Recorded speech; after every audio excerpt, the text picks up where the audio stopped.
Hi, I'm Tracy Barrows, and I'm really looking forward to the feedback that we get tonight from our equity policy.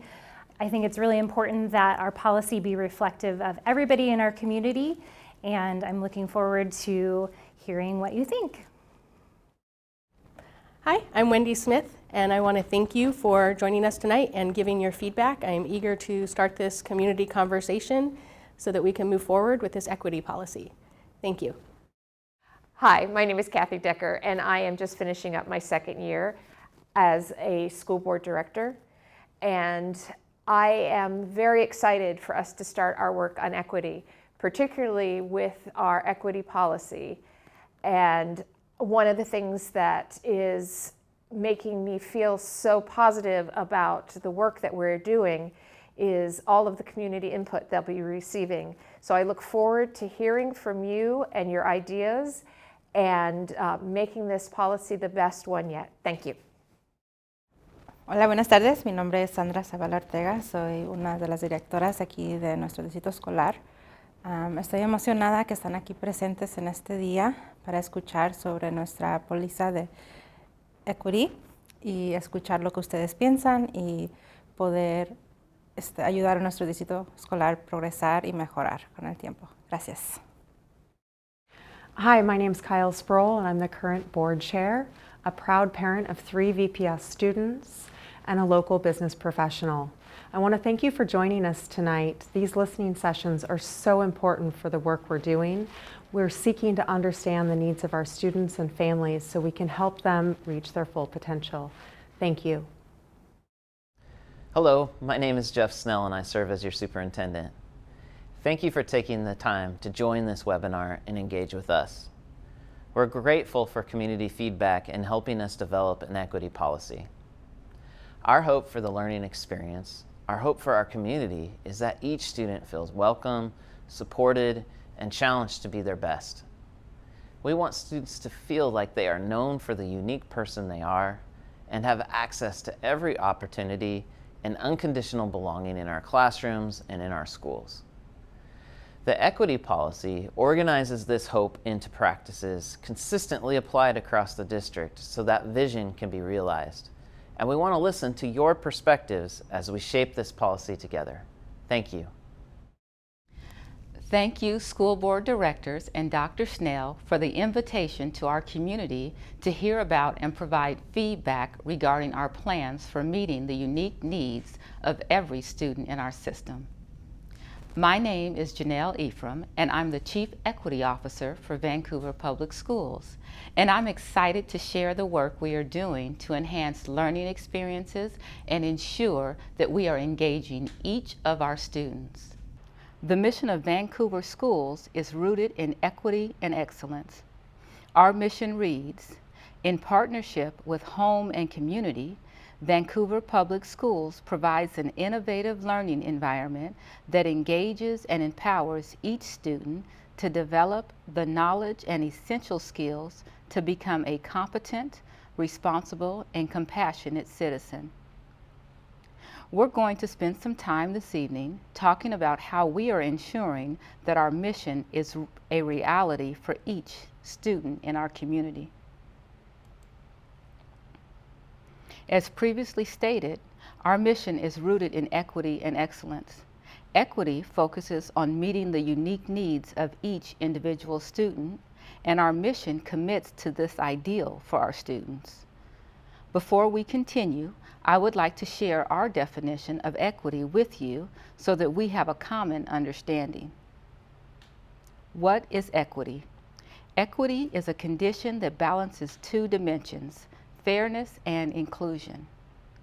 As a function of fairness, equity implies ensuring people have what they need to participate in school life and to reach their full potential or flourish. As a function of inclusion, equity ensures that essential educational programs, services, activities, and technologies are accessible to all. As we explore our demographics and historical data, we have many different subgroups that we could focus on. However, I would like us to look particularly at our Hispanic or Latino students, our Native Hawaiian and Pacific Islander students, our Black or African American students, our American Indian or Alaska Native students, our multiracial or students who classify as 2 or more races, our Asian students, our white students, and our students with special needs. Vancouver Public Schools serves over 20,000 diverse students. 49% of our students qualify for free or reduced lunch, and 14% of our students have special needs.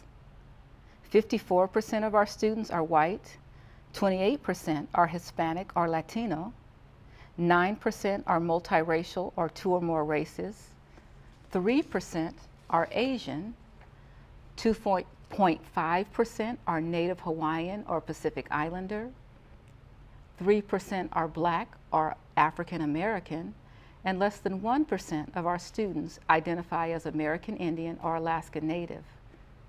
Our students speak multiple languages at home other than English.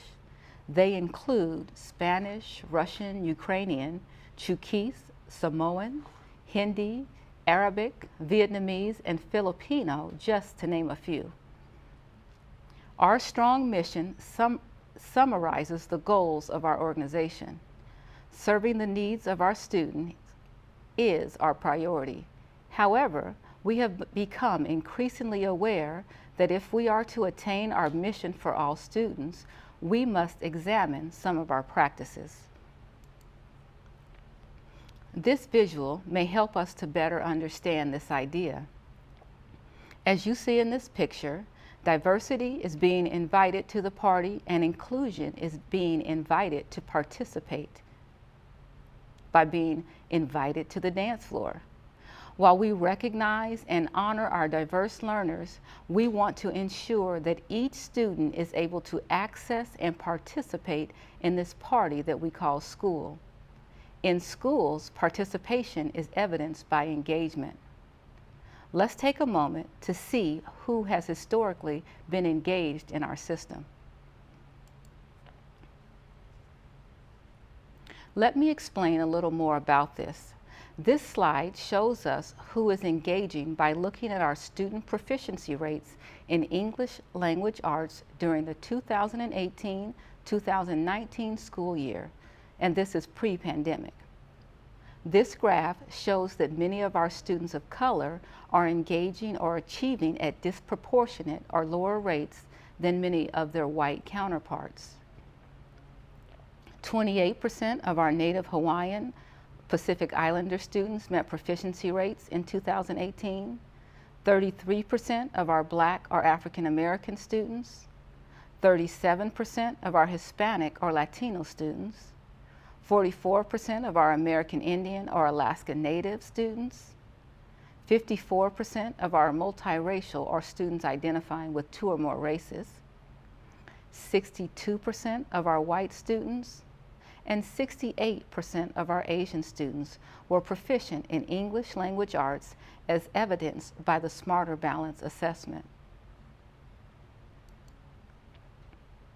We see a similar trend in who is engaging in math. 17% of our Native Hawaiian Pacific Islander students were proficient in math in 2018. 25% of our Black or African American students were proficient. 26% of our Hispanic or Latino students. 34% of our American Indian or Alaska Native students. 43% of our multiracial or students identifying as 2 or more races. 51% of our white students and 65% of our Asian students were proficient in math as evidenced by the Smarter Balanced assessment. I will share one additional piece of data with you. Our historical discipline data is further evidence of our need to examine our historical practices. This graph shows disproportionate discipline by subgroups in the 2018-2019 school year. Here, we see that 6% of our white students experience exclusionary discipline. 8% of our American Indian or Alaska Native students experience exclusionary discipline, 8% of our Hispanic students, 10% of our multiracial or students identifying as 2 or more races, 12% of our Native Hawaiian or Pacific Islander students, 15% of our Black or African American students, and the pink bar indicates that 14% of our students with special needs experienced exclusionary discipline in the 2018 school year. Again, we must ask the question, are we engaging and empowering all students in our system, and what must we do to align our practices with the commitment we have made to you all, our community, and our mission? To help us determine the answer to this question and create potential solutions, we underwent a third-party equity audit as well as a discipline audit. As a result of the discipline audit, we developed a discipline equity plan in collaboration with the UCLA Center for Civil Rights Remedies. One of the primary objectives of these audits was to engage stakeholders. We engage stakeholders by conducting surveys, listening sessions, focus groups, advisory and steering committees. We are advised by our Discipline Equity Steering Committee, and this committee includes both staff and community members. Last August, we formed new groups to help provide guidance. We formed the Equity Advisory Committee as well as the Equity Review Team. The Equity Advisory Committee includes 15 individuals who provide experience and insight to help the district address implicit bias and racism. This advisory committee also informs the response to our third-party equity audit. As a result of the audit, the following recommendations were made. Our recommendations are aligned with a school improvement framework that focuses on culture, systems, structure, resources, and stakeholders. When we look at our culture, the recommendation was to develop a culture of equity. This includes focusing on creating opportunities for equitable student access, participation in high-quality programming, developing an understanding of equity across all of our systems, and training our staff to better understand how they can most effectively meet the needs of each of their students. As we look at our systems, the recommendation was to build our internal capacity. We are doing this by engaging our staff in conversations and professional learning opportunities that increase their understanding of the student experience, as well as developing practices that respond to the disparities in student success. The recommendation that is aligned with resources includes adopting a more equitable funding formula. This includes looking at our funding models and providing additional resources to higher needs settings to increase success for our students of color, students with disabilities, multilingual learners, and our students living in poverty. This also includes providing our building leaders with more autonomy around how they allocate their resources to provide support for students. As we focus on recommendations around stakeholders, the recommendation is to plan for change by engaging our stakeholders. This includes ensuring full and equitable participation in decision-making, planning, and next steps. Please keep this in mind as you engage in sharing your thoughts with us today. Our last recommendation area focuses on structure. This is where we are identifying goals and why establishing our equity policy and procedures is so important. And that's our why. The information shared highlights the needs for our focus on equity. We are focusing on meeting the needs of each individual student in our system, regardless of race, ethnicity, family economics, mobility, language, family status, gender, sexual orientation, gender identity, disability, or religion. Each student matters in VPS, and we are committed to doing what it takes to meet their needs so all students can leave our system college, career, and life ready. Now that you know and understand our why, let's look at some of the ways we are responding to the student needs that have been identified in our audits. Developing a culture of equity and building internal capacity allows us to focus on culturally responsive education. We understand that this is a continuous journey. Acknowledging and valuing our students' and families' diverse experiences compels us to understand the context in which they operate and the histories of the communities they represent. To better understand our role and responsibility in this work, we are focusing on culturally responsive education, sometimes referred to as CRE. This is not critical race theory. This is culturally responsive education. I want to clarify so that everyone is clear that what we are teaching. I will take a moment to talk about what culturally responsive education looks like in Vancouver. We have identified 2 frameworks that are closely aligned to help teachers plan for meeting the unique needs of all learners in their classroom. They are Dr. Yemi Stembridge's Culturally Responsive Mental Model Framework and the Universal Design for Learning Framework. Dr. Stembridge's model focuses on 6 themes: relationships, identity, vulnerability, assets, rigor, and engagement. It is a practice-based approach to teaching that is effective in closing opportunity gaps. It is what teachers can do in the classroom to advance student learning in the core content areas or in any areas they are teaching. It is instruction that centers on the student experiences. It focuses on their voice, questions, and their humanity in an effort to create meaningful learning opportunities. Most importantly, culturally responsive education looks like students being able to bridge their in and out of school identities in the interest of school success. The 3 driving principles of the Universal Design for Learning framework provides the diverse approaches that culturally responsive education requires. It focuses on using multiple means of engagement, multiple means of representation, and multiple means of action and expression when designing learning experiences for students.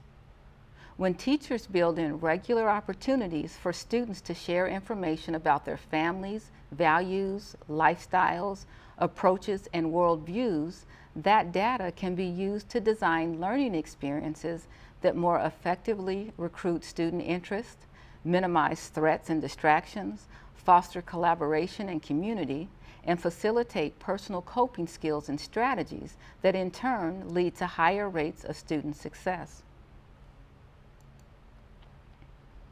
It is clear that we must continue to monitor student progress in our system. This occurs during our professional learning communities, also known as PLCs. PLCs are an ongoing process in which our teachers work collaboratively in cycles of collective inquiry and action research to achieve maximum results for our students. We understand that the key to improvement requires continuous job-embedded learning for educators.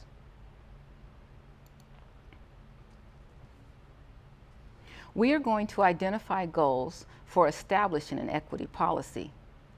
Establishing an equity policy will help us to ensure that each student develops the knowledge and skills they need to engage and become productive members of society. As you review the policy today, please keep in mind that a policy helps us set parameters for decision making, but leaves some room for flexibility. A procedure, on the other hand, which we are not reviewing today, helps us understand the how. It will provide step-by-step instructions on specific ways in which we will incorporate equity within our system.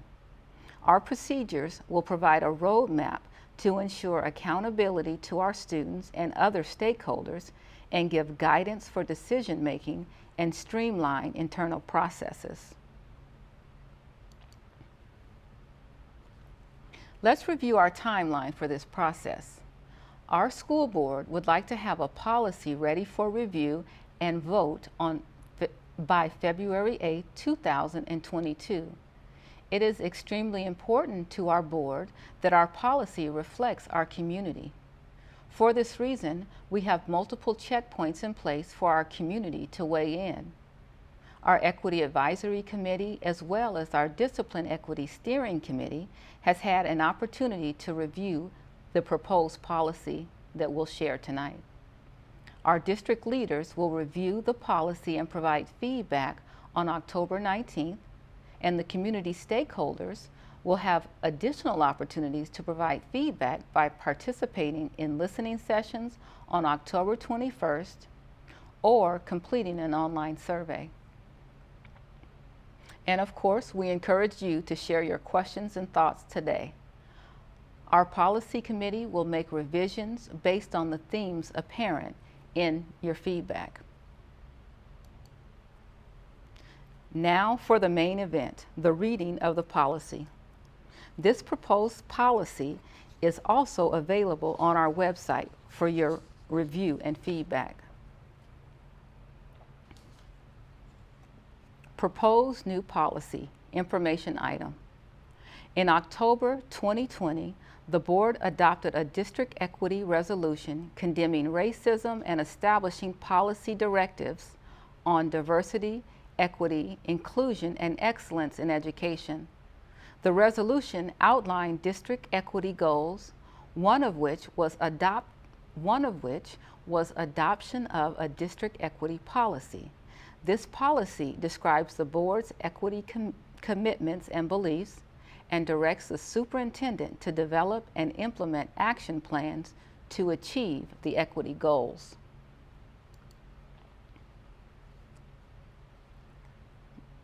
Equity definition.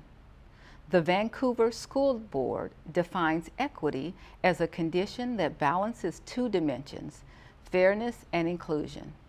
As a function of fairness, equity implies ensuring people have what they need to participate in school life and to reach their full potential or flourish. As a function of inclusion, equity ensures that essential educational programs, services, activities, and technologies are accessible to all.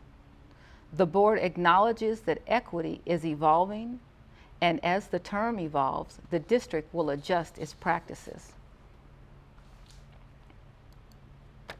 District commitments. Vancouver Public Schools is committed to educational equity and providing all students an educational experience that prepares them for college, career, and life. This includes preparing all students to thrive in a racially and culturally diverse local, national, and global community.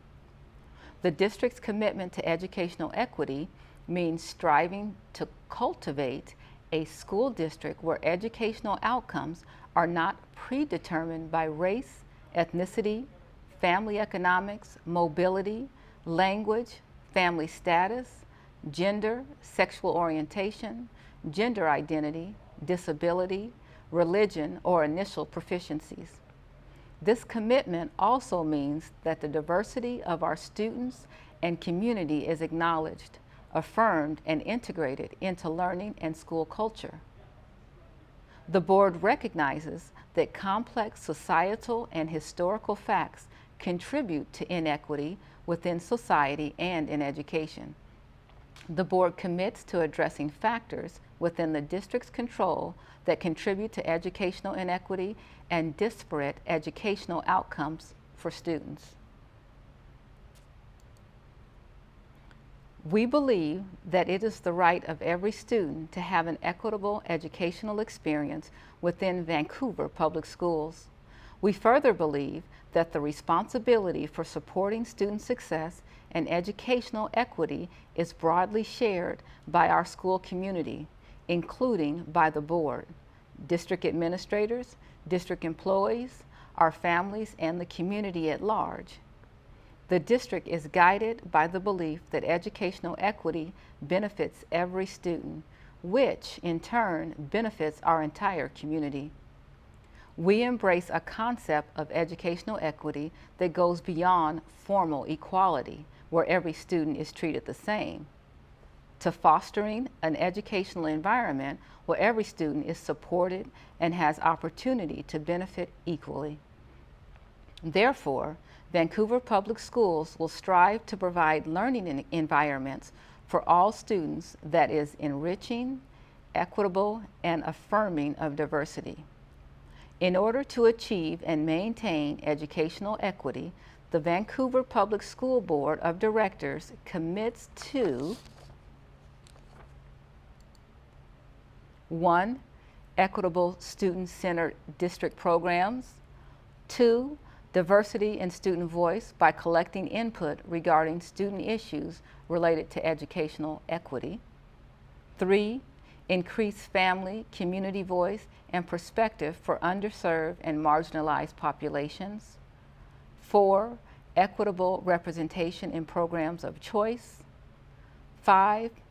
Prioritization of resources to achieve equitable outcomes across student populations, including differentiating resources for schools with underserved populations, concentrations of students living in poverty, and concentrations of students who need additional support to succeed academically. 6. Implementation of additional processes to improve school culture and climate. 7. Implementation of curriculum and evidence-based instructional practices that advance cultural connections. 8. Application of an equity lens focus for all future policy adoptions. 9. Review and monitor district operations to improve levels of inclusion and equitable access. 10. Ambitious goals for increasing workforce diversity and investing resources to increase, retain, and promote workforce diversity. And 11. Progress monitoring on all equity initiatives through quarterly reporting requirements and biannual achievement and discipline data review. The board directs the superintendent to develop annual action plans which will result in measurable progress towards achieving the above goals. The superintendent and/or designee will annually report to the school board regarding the implementation of this policy.